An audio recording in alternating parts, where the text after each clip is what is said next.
A Organização Mundial da Saúde declarou em março a situação de pandemia de coronavírus. Novo recorde. Mais de 9.000 mortes por Covid-19 no Ceará. Pandemia revela a profunda desigualdade na educação. O ensino segue remoto. As salas de aula continuam fechadas. Resguardo, atenção e solidariedade. Uma forma de combater o avanço da pandemia.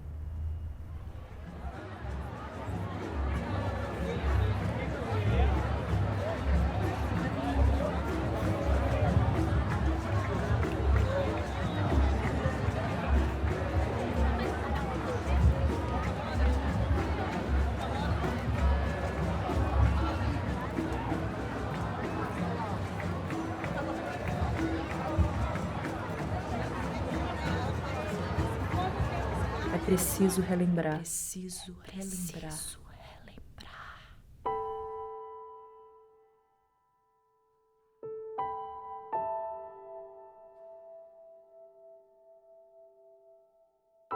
O passado chamava-se ditadura, e servidores federais não podiam fazer sindicatos. Havia perseguição política e filtros ideológicos. Os concursos para a docência na universidade tinham um questionário sobre envolvimento social e político de cada sujeito inscrito. A sala da reitoria tinha um agente de segurança e informação. Os métodos militares de controlar e oprimir conquistavam seu lugar de poder nas universidades.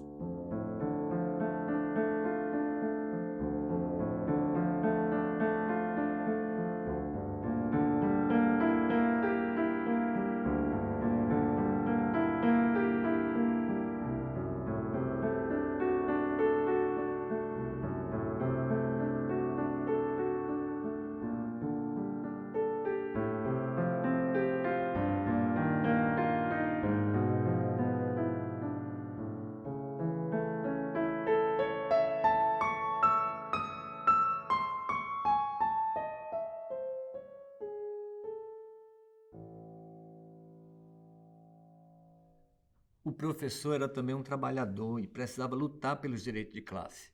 Eu estava no grupo de docentes mais engajados politicamente e começava a acontecer isso no Brasil inteiro.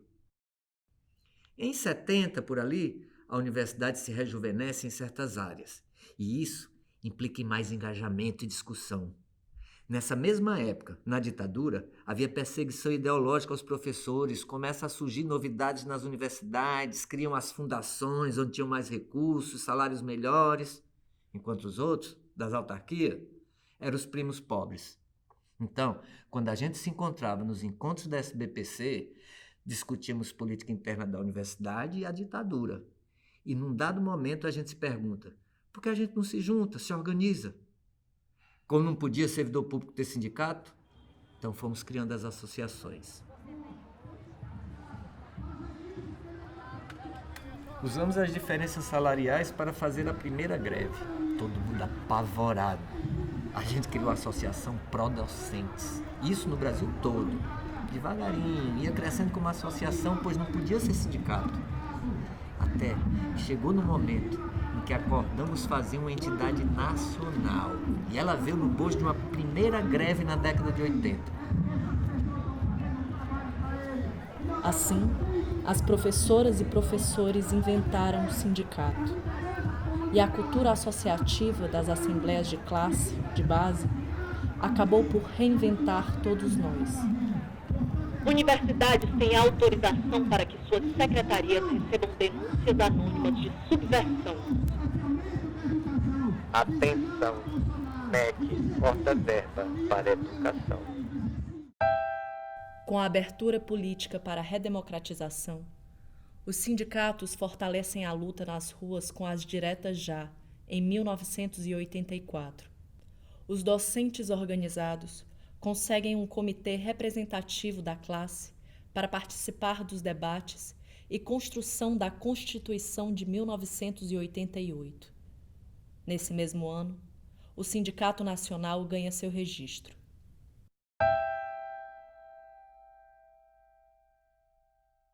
Para onde vamos? Sabemos o nosso caminho? Sabemos o nosso caminho. Será que sabemos? Cada luta é um passo nesse caminho.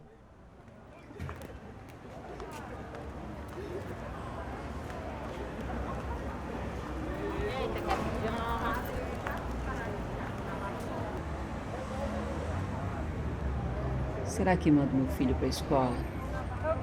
O que seria de mim se não existisse o SUS? Um chip de celular vai ser o suficiente? Ensino remoto. O que é ensino remoto?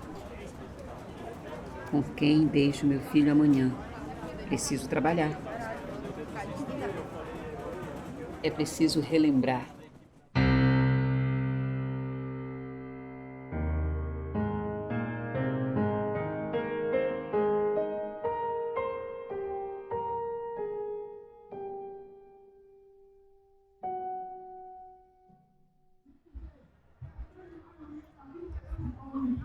O governo de Fernando Henrique Cardoso trouxe um reordenamento político e jurídico, criando bases para a privatização, em larga escala, da educação superior brasileira. As conquistas da Lei de Diretrizes e Bases e do Fundef logo são sombreadas pela Lei dos Planos Curriculares Nacionais. Isso deu ao governo federal a centralidade das decisões sobre a educação e, ao mesmo tempo, o eximiu de sua execução, forçando estados e municípios a lidar com suas realidades tão diferentes, frente a encontrar formas de implementar a lei federal. As desigualdades na educação eram reforçadas pelo próprio governo.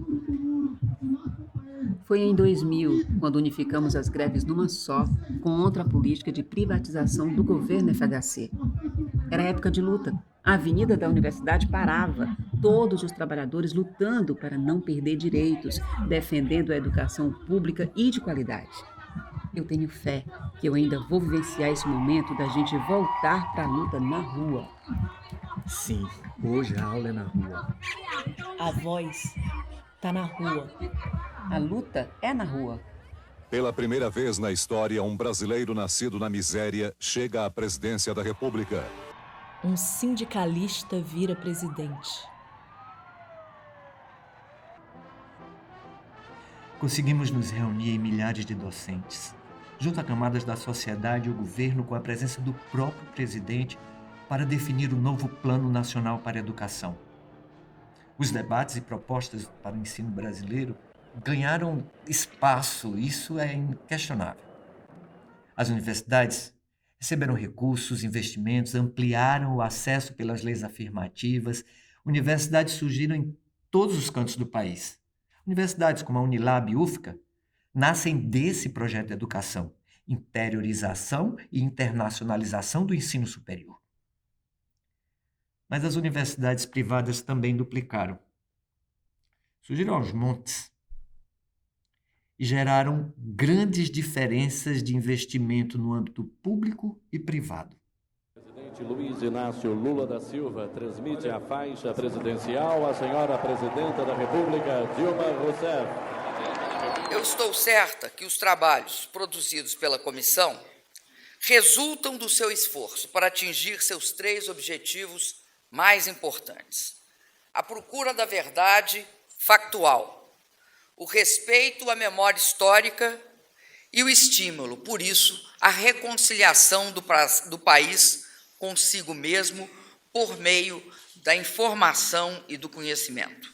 Afirmei ainda que o Brasil merecia a verdade, que as novas gerações mereciam a verdade e, sobretudo, mereciam a verdade aqueles que perderam familiares, parentes, amigos, companheiros, e que continuam sofrendo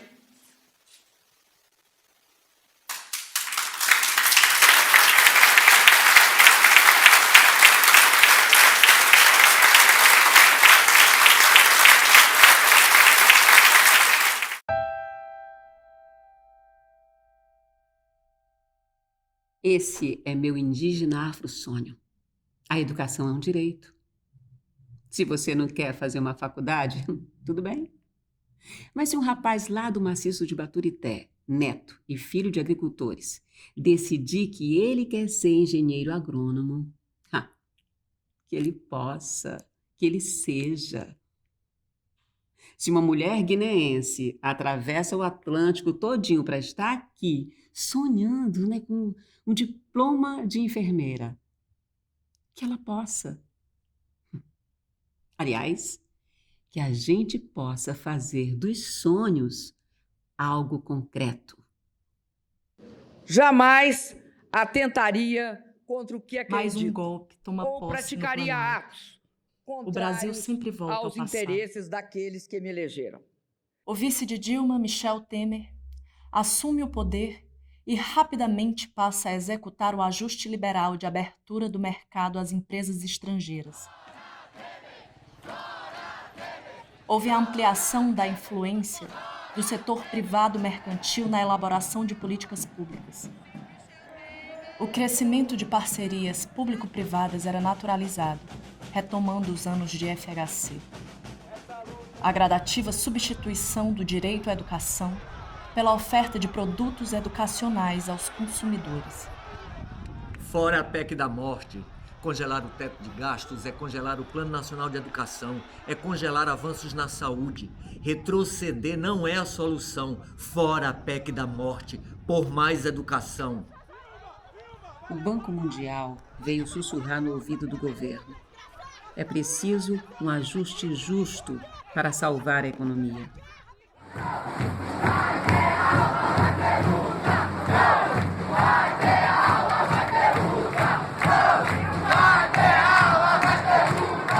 A Primavera dos Estudantes inspirou muitos outros. Com a chegada do golpe e a ameaça da aprovação da PEC do teto de gastos, os estudantes da universidade decidem ocupar e resistir.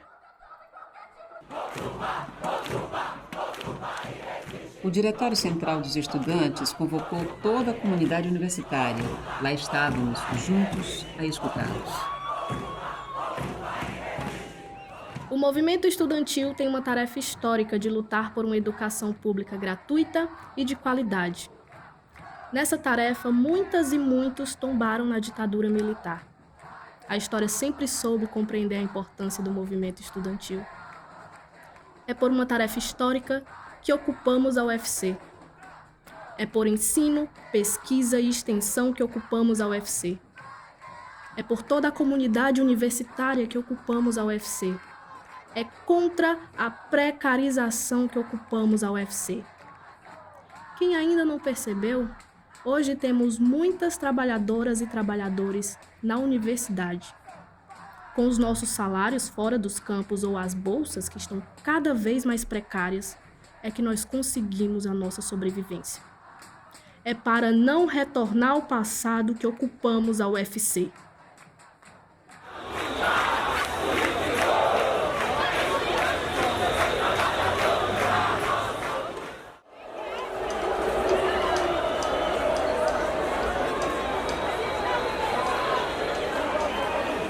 No dia 29 de novembro de 2016, mais de 30 mil manifestantes, oriundos de diversos estados, se reuniram em Brasília com o objetivo de barrar a aprovação da PEC 55, que propõe o congelamento dos investimentos públicos por 2 décadas.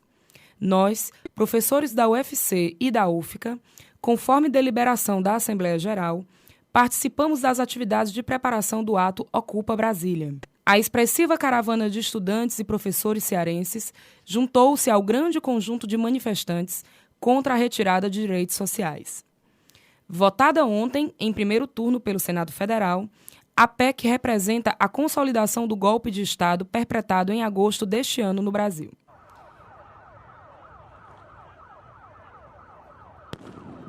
Depois do golpe, o abismo.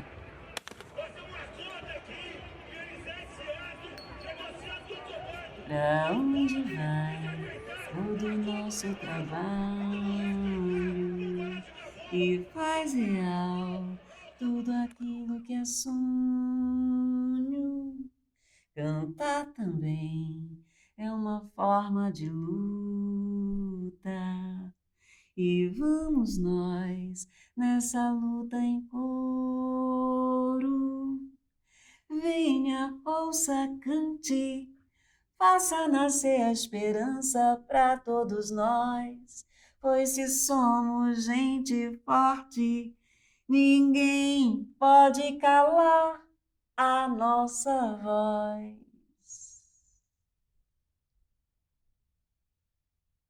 O Ministério da Educação prevê cortar 18% da verba de universidades e institutos federais no ano que vem. A notícia preocupa o setor, que deve enfrentar uma crise.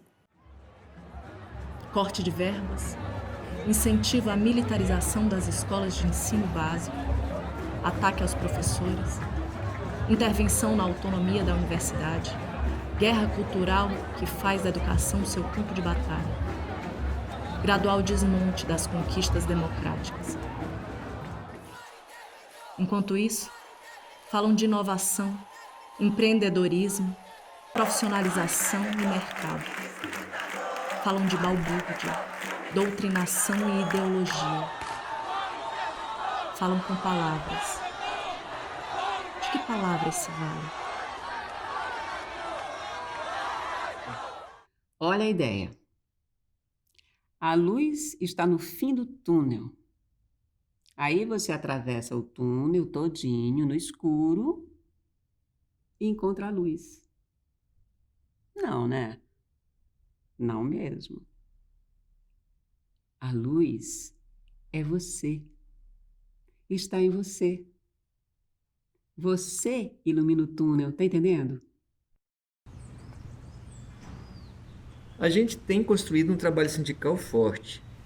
A nossa principal perspectiva de luta é garantir a universidade pública, garantir que ela não seja privatizada, entregue para os mercadores. Sem dúvida, a grande resistência hoje é contra as intervenções nas universidades. A autonomia hoje volta a ser uma das principais pautas de luta. É um período desafiante. Mas, como diz uma professora querida, ela fala que só quem tem medo de desafio é quem não luta. Nesse momento, o melhor lugar para estar é no coletivo. Então, o movimento sindical docente, mesmo nos momentos ruins, sempre foi um ninho de acolhimento de outras expressões da luta da classe trabalhadora. Menos ou mais, mas sempre foi. Eu luto. Tu lutas.